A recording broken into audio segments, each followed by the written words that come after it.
भारत बंद को लेकर के SC/ST में राजस्थान में भारत बंद को लेकर के कल भारत बंद किया जा रहा है। भारत बंद को लेकर के बांसवाड़ा जिले के करीब 11 संस्थान हैं जिन्होंने भारत बंद का विरोध किया है, जबकि न्यायालय के निर्णय का समर्थन किया है। आज हमारे साथ में यहाँ पर आदिवासी आरक्षण मंच के कि इस व्यवस्थाओं को लेकर के उनसे बातचीत करेंगे कि उनका क्या कहना है, क्या कहना चाहते हैं। सरकार ने जो निर्णय लिया है क्या वह सही है या कल जो भारत बंद कर रहे हैं उनका निर्णय सही है। जी क्या है ये एक्ट और क्यों इस तरह से लोग विरोध जता रहे हैं, और इस मामले में आपका जो संगठन है वो किस तरह से सहयोग कर रहा है या क्या चाहते हैं आप? जी, सर्वप्रथम तो आपके न्यूज़ इंडिया चैनल का तहे दिल से धन्यवाद कि आपने इस महत्वपूर्ण अवसर पर हमारा दृष्टिकोण जनता के सामने, क्षेत्र के सामने, सरकारों के सामने और प्रशासन के सामने लाने में आप हमारी सहायता कर रहे हैं, माध्यम बन रहे हैं। जो मुद्दे की बात कि आप कह रहे हैं कि यह फैसला क्या है और लोग इसका विरोध क्यों जता रहे हैं,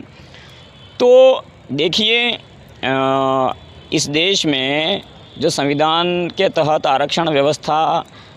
दलित जातियों के लिए और जनजातियों के लिए लागू हुई और लगभग 80 वर्ष होने आ चुके हैं। इन 80 वर्षों में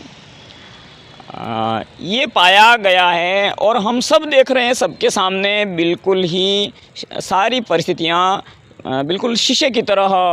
स्पष्ट हैं कि इन 80 सालों में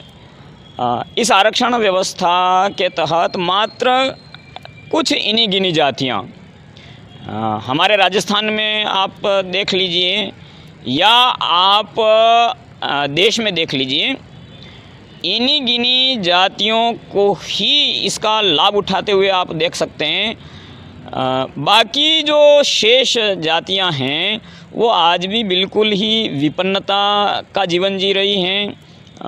उपेक्षा का जीवन जी रही हैं। उन्हें इस आरक्षण व्यवस्था के माध्यम से शासन और प्रशासन में अभी तक किसी भी तरह का प्रतिनिधित्व नहीं मिला है, जबकि ये सभी को कहीं कहीं प्रतिनिधित्व मिले, सबको आगे बढ़ने के समान अवसर मिले, उसके लिए ये आरक्षण व्यवस्था है। तो आज कुछ जातियां पूरा का पूरा जो आरक्षण है उस पर एकाधिकार बनाए हुए हैं। तो समय के साथ में ये जो एक तरह से आज आरक्षण व्यवस्था है वो एक विसंगतिपूर्ण बन गई। जहां शोषण मुक्त समाज बनाने की, समानता युक्त समाज बनाने की, भाईचारा युक्त समाज बनाने के लिए यह व्यवस्था, सबको प्रतिनिधित्व देने के लिए यह व्यवस्था संविधान के तहत हमारे संविधान निर्माताओं ने ये की, लेकिन आज तो इसके विपरीत हो रहा है कि एक उसी वर्ग में एक जाति कोसों आगे बढ़ गई है और एक जो है ऐतिहासिक रूप से पिछड़ गई है और एक खाई जो है वो बढ़ती जा रही है। तो ये जो विसंगति है इसे दूर करने के लिए जो वंचित जातियां हैं वो भी बरसों से मांग कर रही हैं कि कोटे में कोटा जैसी व्यवस्था हो जाए और जो जातियां आगे बढ़ गई हैं, जिनका आरक्षण पर पूर्ण रूप से एकाधिकार हैं, उनसे भिन्न कोई उपवर्ग ऐसा बने कि जिससे जो ये वंचित जातियां हैं उन्हें भी इस आरक्षण व्यवस्था का लाभ मिले। तो इन जनजातियों के द्वारा भी, दलितों के द्वारा भी देश में, हमारे राज्य में और हमारे क्षेत्र से तो विशेष करके बरसों से ये मांग उठाई जाती रही कोटे में कोटा लागू करने की। और सरकारों को भी, राजनीतिक दल भी भले इस पर स्पष्ट रूप से खुल करके नहीं बोल रहे हैं, लेकिन अंदर ही अंदर को सब पता है कि भाई इसका किस तरह से आरक्षण व्यवस्था में विसंगतियां पैदा हो गई हैं। और ये जो मामला है वो अंततः उच्चतम न्यायालय में पहुंचा है। तो उच्चतम न्यायालय में ये जो फैसला आया है वो आपको मैं बता दूं, आंध्र प्रदेश में उपवर्गीकरण हुआ था सन 2000 में। तो उस समय की परिस्थितियां कुछ भिन्न थी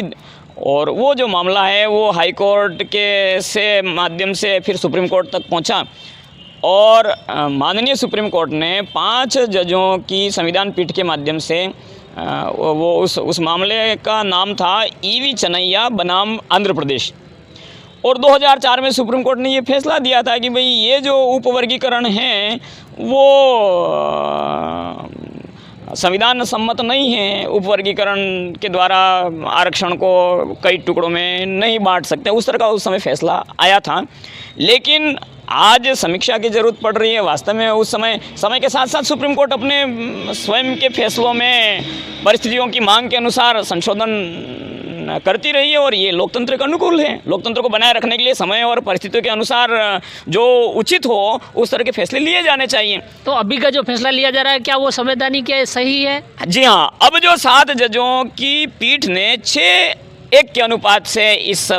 फैसले की समीक्षा करके कहा है कि वास्तव में उपवर्गीकरण और कोटे में कोटा लागू करके जो जातियां पिछड़ गई हैं उन जातियों को न्याय मिलना चाहिए। तो इसलिए अब हुआ ये है कि जो जातियां आगे बढ़ गई वो सुप्रीम कोर्ट के इस फैसले से अचानक से उनको लगा कि यार ये जो हमारा है एकाधिकार है आरक्षण पर वो कहीं कहीं ख़त्म हो जाएगा इससे। तो उनमें एक बौखलाहट सी पैदा हो गई। ये पता नहीं भारत में क्या प्रवृत्ति है कि जो आगे बढ़ रहा है वो आगे बढ़ना ही चाहता है, पीछे छूटे हुए अपने भाइयों की कोई परवाह ही नहीं है। उनको लगता है एक बार किसी जाति का किसी आरक्षण पर या राजनीति पर या उस तरह का एक बार अधिकार हो जाता है तो ये समझते हैं कि ये हमारा पैतृक जागीर हो गई। अब इसे कोई हमसे मतलब कैसे छीन लें, हम इसे मतलब युगों तक अपने ही पास में बनाए रखें और हमारे ही बच्चों को और हमारी जाति को लाभ मिले। ये एक जो प्रवृत्ति एक तरह की संकीर्ण है और अलोकतांत्रिक प्रवृत्ति है। ये हमारे लोकतंत्र के अनुकूल और संविधान के अनुकूल नहीं है। अनुकूल तो ये है कि यह जो विरोध किया जा रहा है वो कुछ लोग अपने केवल जातीय हितों के लिए कर रहे हैं। जो जातियां आगे बढ़ गई वो अपने जातीय हितों की रक्षा के लिए कर रही हैं और ये इतनी सक्षम जातियां हैं कि पूरे देश में इनके IAS और IPS बन करके बैठे हुए लोग हैं।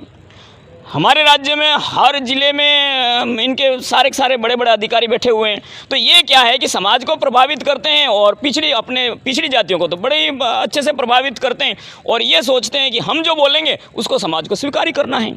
तो ऐसी स्थिति में आज ये माहौल बनाया जा रहा है, बरगलाया जा रहा है कि ये जो फैसला आया है वो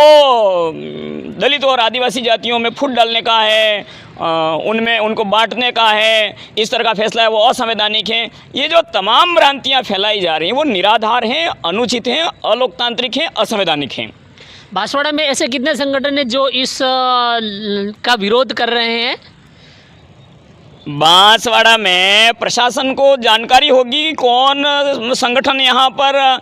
इस तरह के न्याय संगत फैसले का विरोध कर रहे हैं। हमने तो आज हमारे संगठनों की ओर से हमारे साथ में आज लगभग 10 हमारे बांसवाड़ा में सक्रिय संगठन और प्रभाव रखने वाले भीलों के, आदिवासियों के, हम लोगों के और दलित भाइयों के लगभग 11 संगठनों ने हमने आज मिल करके माननीय कलेक्टर महोदय के माध्यम से सरकार को ज्ञापन प्रेषित किया है कि सरकार किसी भी सूरत में ये जो विरोध किया जा रहा है उस विरोध के दबाव में नहीं आनी चाहिए, क्योंकि सुप्रीम कोर्ट का ये जो फैसला है वो बिल्कुल न्याय संगत है, वंचितों के हित में है। तो सरकार ये जो इस तरह का अचानक से जो बंद का आह्वान कर लिया गया है, क्योंकि शांतिपूर्ण बात की जा सकती थी सरकार से, अगर इस फैसले में कोई विसंगति है तो कोई फैसला लागू नहीं हो गया है। एकदम अचानक से बंद जैसा उग्र कदम उठाने की बजाय सभी वर्गों से जो वंचित हैं उनसे भी जो फैसले का विरोध कर रहे हैं उनसे बात करनी चाहिए थी और छोटे मोटे धरने, सरकारों से बातचीत, ये सारी चीज़ें हो सकती थी। अचानक से पूरे देश को मतलब अराजकता की ओर धकेल देने जैसे कदम उठाना हम तो बिल्कुल ही इसके समर्थक नहीं और इसको न्यायोचित नहीं मानते। तो हमने तो 11 संगठन, हमारा आदिवासी आरक्षण मंच है, इसमें वाल्मीकि समाज है, डबगर समाज है, बांसफोड़ समाज है, बुनकर समाज भी है, मोची समाज है, वाल्मीकि, तो ये तमाम यहाँ बड़े जो दलित समाज और आदिवासी समाज के संगठन हैं, हमने मिलकर के सरकार से मांग की है कि आप बिना दबाव में आए कोटे में कोटा राजस्थान में लागू करें और साथ ही साथ ये जो बंद है उस बंद को किसी भी सूरत में हम वंचित समाज के जो लोग हैं उनकी आवाज़ को दबाने का प्रयास न हो और उन्हें ही एकमात्र हमारी आवाज़ मान करके और सरकार ये न समझ ले कि ये जो विरोध कर रहे हैं और बंद कर रहे हैं वही वास्तव में दलित और आदिवासी है। ऐसा नहीं है। हम जो अभी जो विरोध नहीं कर रहे हैं या बंद का समर्थन नहीं कर रहे हैं, हमारी आवाज़ अगर नहीं पहुंचा रहे हैं, तो सरकार जो है एक तरह से जो वंचित लोग हैं इन लोगों की सुनेगी और इनके आधार पर अगर उपवर्गीकरण नहीं करेगी तो समझ लीजिए कि वास्तव में जिन लोगों को न्याय की ज़रूरत है उन लोगों के न्याय का गला घोंटने का काम होगा। ये जो बंद हैं एक तरह से वास्तव में जो वंचित हैं और जिन्हें सामाजिक न्याय की ज़रूरत है उनके लिए उनके सामाजिक न्याय का गला घोंटने जैसा कदम कल जो है वो उठाया जा रहा है। अब हम जो हैं इस लोकतांत्रिक व्यवस्था में सिर्फ उनसे अपील कर सकते हैं कि भाई आप विचार करें, मंथन करें और इस तरह के उग्र कदम उठा करके सामाजिक न्याय में बाधा नहीं बने, अन्य लोगों को भी न्याय पहुंचने दें, मिलने दें, लोकतंत्र को साकार होने दें। इसके साथ साथ में हम हमारे भाई जो हैं जो वास्तव में वंचित हैं और जिनमें भ्रम पैदा किया जा रहा है, जिनको बताया जा रहा है कि ये तो असंवैधानिक फैसला है, ये तो फुट डालो राज करो नीति जैसे दुष्प्रचार करके बरगला करके और इस बंद में शामिल होने का आह्वान कर रहे हैं ताकि ये आवाज़ उठे कि यही लोग जितने जो वंचित हैं और एकदम दलित हैं वो जब हमारे साथ में है तो सरकार को क्या उपवर्गीकरण करने की ज़रूरत है, न्यायालय को क्या ऐसा सोचने की ज़रूरत है। इस तरह से बरगला करके एक आवाज़ सबकी बनाने की कोशिश की जा रही है। ऐसी झूठी कोशिश में अपने ही पाँव पर कुल्हाड़ी मारने जैसे जो ये कदम उठवाने के लिए दुष्प्रेरित कर रहे हैं उसका शिकार न बने। हमारे क्षेत्र के विशेष करके भील भाई और हमारे जितने भी दलित हैं, हम तो बरसों से कोटा में कोटा लागू करने के लिए राजस्थान सरकार से मांग करते आ रहे हैं, शांतिपूर्ण ढंग से आंदोलन करते आ रहे हैं। आज सुप्रीम कोर्ट का जो फैसला आया है हमारी उस मांग की पुष्टि करने वाला है, हमारी उस मांग को पूरी करने में एक तरह से मील का पत्थर साबित होगा, हमारी मांग को संवैधानिक साबित करने वाला फैसला आया है। इसलिए जो भाई अनावश्यक रूप से राजनीति प्रेरित ये जो आह्वान हो रहे हैं कि कुछ लोग की एकता की दुहाई दे रहे हैं, अरे भैया गरीब आदमी का बच्चा IAS IPS और RS अगर बनता है, उसको ऐसा अवसर मिलने जा रहा है, तो ऐसी स्थिति में आप उसको कह रहे हैं कि ऐसा होने से जो है जातियों में फूट पड़ जाएगी। ऐसा कैसे हो सकता है? गरीब बच्चा है वो IAS IPS और बड़ा अधिकारी बनेगा तो जातियों में फूट पड़ जाएगी। और एकता बननी चाहिए, ये तो सबके लिए खुशी की बात है। तो इस तरह के भ्रम फैला करके कल के बंद को जो है सफल बनाने की कोशिश की जा रही है। मैं तो क्षेत्रवासियों से भी हमने आज निवेदन किया है, अपील की है कि आप इस तरह के जो बंद हैं जहां आप इस तरह की धमकियां दे करके अपनी मांगों को सरकारों से मनवाना चाहते हैं और भारत की न्यायपालिका को अनुचित इस तरह की एक तरह से धौंस दिखा करके और आप न्यायपालिका के फैसलों को अनुचित साबित करने में लगे हुए हैं, इस तरह की गुंडागर्दी जैसी ये तो एक तरह के कदम हैं। इस तरह के कदम तो बिल्कुल ही अराजकता जैसे कदम हैं कि आप एक बार सरकार से शांतिपूर्ण ढंग से बात तो करें। आप तो सीधे अभी कोई इस तरह की न तो अभी वर्गीकरण कर दिया गया है, एक न करके 6 महीने 12 महीने की लंबी प्रक्रिया है, अध्ययन किया जाएगा, तो आप अपनी बात शांतिपूर्ण ढंग से सरकार के सामने रखिए।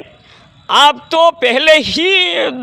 एक न्यायोचित आवाज़ को दबाने में लग गए हैं। तो ऐसे जो कदम हैं वो तो लोकतंत्र को पीछे ले जाने वाले कदम हैं। हम तो उन भाइयों से भी समर्थन करते हैं और हमारे जो भाई हैं